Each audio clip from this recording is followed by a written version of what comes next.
नमस्कार। स्वागत करती हूँ मैं अपने YouTube चैनल पे। तो आशा करती हूँ आप सब बहुत अच्छे होंगे और मैं भी बिल्कुल ठीक हूँ। तो आज की छोटी सी जानकारी मैं शिवलिंग के ऊपर लेके आई हूँ। तो आशा करती हूँ आपको मेरा ये वीडियो अच्छा लगेगा। बहुत से ऐसे मत हैं, बहुत से ऐसे भ्रम हैं लोगों को कि शिवलिंग हम घर पे रखें, उनकी पूजा आराधना हम घर पर कर सकते हैं कि नहीं कर सकते हैं। बहुत से लोग कहते हैं कि शिवलिंग घर पे नहीं रखनी चाहिए, आपको मंदिर में जाकर ही पूजा करनी चाहिए। तो गाइस ऐसा नहीं है, आप शिवलिंग को घर पे रख सकते हैं, लेकिन उनके कुछ नियम होते हैं। आप यदि नियमों का पालन कर सकते हैं तो आप शिवलिंग को आराम से घर पे रखिए। तो आप इस चीज़ का कुछ नियमों का ध्यान रखिए और आप शिवलिंग को घर पे आराम से रखिए और उनकी पूजा आराधना कीजिए। तो कुछ नियम इस प्रकार हैं। आप जब भी शिवलिंग घर पे रखते हैं तो माता गौरी और श्री गणेश भगवान उनके साथ होने चाहिए, उनका पूरा परिवार उनके साथ होना चाहिए। वो क्यों? क्योंकि कहते हैं कि जो भगवान शिवलिंग होते हैं और भगवान शालिग्राम होते हैं, तो ये दो अवतार ऐसे होते हैं जिनसे ऊर्जाएं बहुत ज़्यादा निकलती हैं। तो उन ऊर्जाओं को कंट्रोल में करने के लिए, उन ऊर्जाओं को हम साधारण मनुष्य कंट्रोल में नहीं कर पाते हैं। तो यदि अगर हम ऊर्जाओं को कंट्रोल में नहीं कर पाएंगे तो फिर हमारे घर में निगेटिविटी आने लगती है। तो उन ऊर्जाओं को कंट्रोल में करने के लिए माता गौरी उनके साथ होनी आवश्यक है। तो आप माता गौरी को उनके साथ अवश्य रखें और श्री गणेश भगवान को भी उनके साथ विराजित करें। आप जब भी शिवलिंग रखते हैं तो आपके अंगूठे से बड़ा शिवलिंग नहीं होना चाहिए।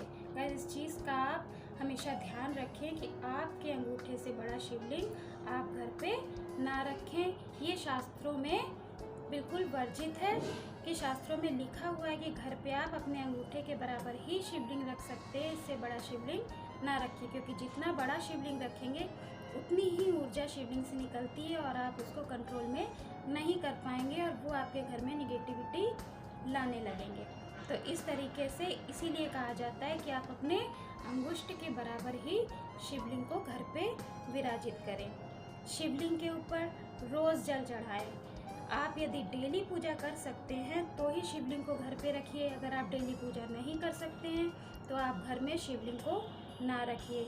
अगर आप डेली सामर्थ्य है आपके अंदर शिवलिंग की पूजा करने की, जल चढ़ाने की, तो आप उनको घर पे रख सकते हैं। तो उनके ऊपर आप डेली जल चढ़ाइए। और यदि आप एक स्थान से दूसरे स्थान शिवलिंग को विस्थापित करते हैं, मतलब कि यदि आप जैसे आपको मंदिर साफ करना है तो आपको शिवलिंग एक जगह से दूसरी जगह उठा के रख रहे हैं, तो उनको आप एक बर्तन में जल के अंदर ही रखें। क्योंकि उन पे जल बराबर से गिरना बहुत आवश्यक होता है, क्योंकि वही जल उनको शांत करता है, उनकी ऊर्जाओं को शांत करता है। इसलिए उन पे बराबर से जल गिरना आवश्यक होता है। तो इस चीज़ का भी आप ध्यान रखें। अब बहुत से लोग ये कहते हैं, उनको ये भी भ्रम होता है कि शिवलिंग पर शाम को जल चढ़ाएं या ना चढ़ाएं। बहुत से मंदिरों में भी इस चीज़ के लिए मना कर दिया जाता है कि शाम को हम जल चढ़ाएं या ना चढ़ाएं। तो गाइस शाम को आप आराम से जल चढ़ा सकते हैं, उनकी पूजा आराधना कर सकते हैं। तीनों कालों में उनकी पूजा आराधना की जा सकती है। आपको जब समय मिले आप उनकी पूजा आराधना कर सकते हैं, उन पे जल चढ़ा सकते हैं। कहा जाता है कि जब हम सुबह प्रातःकाल उन पर जल चढ़ाते हैं तो हमें हमारी सभी मनोकामनाएं पूर्ण होती हैं। जब आप डेली भाव से उन पे सुबह जल चढ़ाएंगे तो आपकी मनोकामनाएं अवश्य पूर्ण होंगी। कहते हैं कि भगवान के घर में देर है अंधेर नहीं। आपके जब किस्मत में लिखा होगा भगवान आपसे प्रसन्न होंगे, तो ऐसा नहीं है कि आपको आपकी मनोकामनाएं पूर्ण नहीं होंगी। आपको धैर्य रखना होगा, आपकी मनोकामनाएं अवश्य पूर्ण होंगी। कहा जाता है यदि मध्याह्न काल आप जल चढ़ाते हैं उन पे तो कई यज्ञों के फल आपको प्राप्त होते हैं, और यदि शाम काल आप उनकी पूजा आराधना करते हैं, उन पर जल चढ़ाते हैं, तो सभी यज्ञों का फल आपको प्राप्त होता है। तो इसलिए इसमें कोई शंका करने की ज़रूरत नहीं है कि आप शाम को उन पे जल चढ़ाएं या ना चढ़ाएं। आप शाम को उन पे जल चढ़ा सकते हैं, उनकी पूजा कर सकते हैं, उनकी आराधना कर सकते हैं। यदि आप सभी लोग घर से बाहर चले जाते हैं तो भी आप शिवलिंग को घर पे ना रखें। जैसे आपको कई लोगों को होता है घर से अक्सर ही बाहर जाना होता है, या घर पे हद हस्बैंड वाइफ ही रहते हैं और कोई नहीं होता है, घर पे कोई रुकने वाला नहीं होता, उनकी पूजा आराधना डेली आप नहीं कर सकते हैं, बाहर जाने की वजह से आपको घर में ताला लगाना पड़ता है, तो आप फिर शिवलिंग को घर पे ना रखें, क्योंकि उन पे डेली जल चढ़ाना, उनकी पूजा करना अति आवश्यक होता है। तो इसलिए इस चीज़ का ध्यान रखें कि यदि आपके घर में ताला लगता है तो आप शिवलिंग को घर पे ना रखें। शिवलिंग में केतकी के फूल नहीं चढ़ाए जाते हैं, क्योंकि उसके पीछे एक छोटी सी स्टोरी है जो मैं कभी आपको सुना दूंगी। तो उनको केतकी के फूल नहीं चढ़ाए जाते हैं, उनको केतकी के फूल वर्जित हैं।